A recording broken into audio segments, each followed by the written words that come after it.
On a fait une première journée où on a fait que des tests. Donc ce matin, on a fait test de vitesse, on a fait test de VMA et puis test de musculation. Ça s'est très très bien passé. Je pensais que ça allait être un petit peu plus compliqué sur la mise en place par rapport aux installations, comme on est arrivé assez tard hier soir, mais finalement tout s'est très bien passé. C'est rentré dans le créneau que j'espérais et que j'avais. Donc impeccable. C'est dans cette semaine qu'on va travailler tout ce qui est hypertrophie musculaire. C'est dans cette semaine qu'on va travailler aussi tout ce qui est capacité et puissance aérobie. Et tous ces éléments-là, on va s'en servir bien sûr tout au long du mois de préparation parce qu'on va continuer encore en rentrant sur Paris. Mais ça va nous constituer notre base, notre socle pour toute la saison de manière à pouvoir enchaîner les efforts et bien récupérer surtout derrière. C'est forcément une grosse base de travail, donc on va forcément être fatigué, on va forcément enchaîner pas mal. C'est justement là où oui, il faut être vigilant. Il ne faut pas non plus chercher à faire exploser les gars parce que sinon on peut risquer la blessure et c'est pas du tout le but. Et si on fait ça, après on risque d'avoir quelques petits soucis pour le fonctionnement qui va venir. Mais oui, il faut être quand même vigilant. Mais il faut pas avoir peur de travailler. Et c'est ce que j'ai remarqué aujourd'hui, déjà sur les tests qu'on a fait, c'est que les gars se sont investis vraiment à fond dans les tests et on a pu voir des résultats très intéressants, je dirais même un peu plus élevés que ceux de l'année dernière pour ceux qui étaient là l'année dernière avec moi.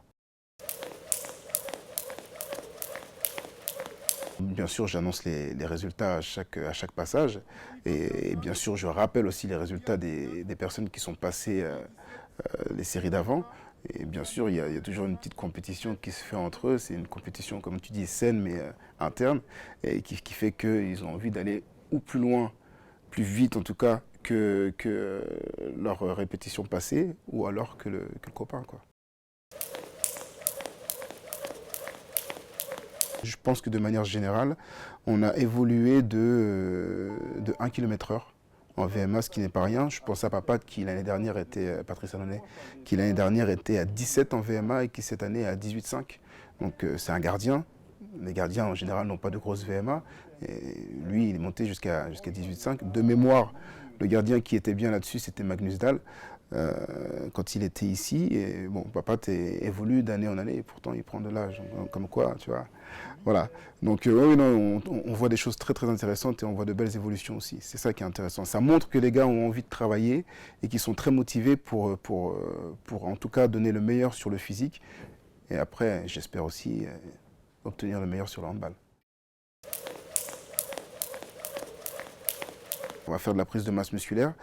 Pour certains, il y en a qui ont des petites choses à revoir, à régler. Donc on va travailler avec les kinés sur du travail un petit peu plus de prophylaxie, de manière à ce qu'ils puissent monter en charge progressivement pendant toute cette semaine de stage. Mais oui, musculairement parlant, le principal, c'est l'hypertrophie, là. Tout le monde fait les mêmes exercices, qu'il soit ailier, gardien ou quoi que ce soit, tout le monde fait les mêmes exercices. Ça me permet à moi de pouvoir varier le travail dans la saison et pas toujours faire la même chose. Parce que même un gardien peut faire des montées de banc, un arrière peut faire des montées de banc, etc. Donc tout le monde fait les mêmes exercices. Ouais. Ouais. Demain matin, on attaque la piste. C'est le secteur de travail le plus apprécié de tous les joueurs de handball. Donc demain matin, on attaque la piste avec les séances de 800.